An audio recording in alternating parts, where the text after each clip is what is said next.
On Friday, U.S. and Cuban officials met for round two of diplomatic talks aimed at normalizing relations. And joining me now to weigh in on the Friday meeting is Ana Quintana, research associate with the Heritage Foundation. Thanks for joining us, Ana. Hi, thanks for having me. The U.S. would like to open embassies in Cuba and have its diplomats be able to move around the country freely. Cuba would like the U.S. to remove it from its terrorism list. Any progress on these two fronts? So right now, the president has indicated that he does want to remove Cuba off the state sponsor of terrorism list, and it looks like Cuba will most probably be removed by May. That's the earliest legally that they can be removed. But as for progress in terms of establishing embassies, there really has not been much progress. The Cuban government is making outrageous demands of the United States, and as much as the president has capitulated and kind of, conceded to many of these, a few of these are just such as for the United States to stop supporting civil society and the democratic activists. They're pretty much impossible. The U.S. had hoped or has hopes that its normalization of relations with Cuba would improve the country's human rights record. Do you see any signs of change or progress on that front?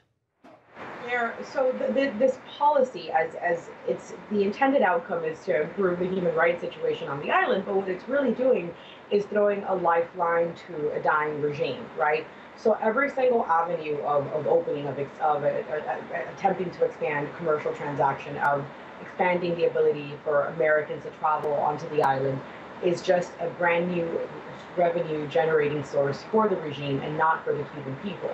So it really doesn't make sense. It's kind of inconsistent to presume that they're now going to transition to some sort of democratic type political system and start, allowing and start protecting human rights and allowing for religious freedom when now they really don't. They've lost the financial incentive to do so. The U.S. is also hoping that a change in relations with Cuba will advance U.S. economic interests there. What kinds of U.S. businesses are moving to increase trade with or set up operations in Cuba? Look, the Cuban economy is an absolute deadbeat economy, and what many of these businesses that are pushing to have the embargo lifted, it's largely controlled by the U.S. Agricultural Coalition for Cuba. And this is largely funded by Cargill and other agricultural companies who want U.S. financing, who want Exim Bank financing, for example, of U.S. exports, because they recognize that the Cuban economy is a deadbeat economy. They don't pay their debts. Aside from Greece, the Cuban economy is the second most indebted country in the entire world. Cuba still owes the United States $8 billion from U.S. assets that were seized during the embargo. So and in terms of there being any sort of market potential on the island, that's laughable. Right now, there is nothing stopping U.S. agricultural exporters, humanitarian organizations, and medical organizations from selling things to the Cuban government. The Cuban government just needs to pay for things in cash. These companies recognize the Cuban government doesn't have sufficient amount of cash, so they want financing from the United States.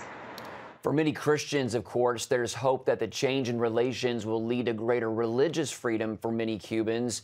Any progress, Ana, that you're seeing there?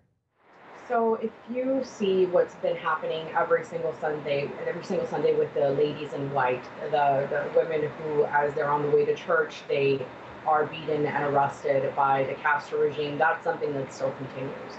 It was happening during the 18 months of secret negotiations, and actually during the last year of the negotiations, that's when you saw more political arrests than you had seen before. I think it was estimated that in 2014, about 4,000 individuals were arrested for political and for religious motivated reasons. And so if you check the news, if you just do a cursory search of ladies in white Sunday, you'll see that they are still getting arrested. So again, anything that challenges a regime, whether it's religious freedoms, whether it's political freedoms, human rights freedoms, that is something that they're not going to allow any sort of loss of control in that sense. And no, I'm sorry, you're not going to see any sort of greater movement towards religious freedom. Well, what's next for the U.S. and Cuba? Where does the conversation go from here? Well, they're now going on to the third round of talks, and the only thing that was really agreed to in the last discussion that was publicized was that they were going to meet again.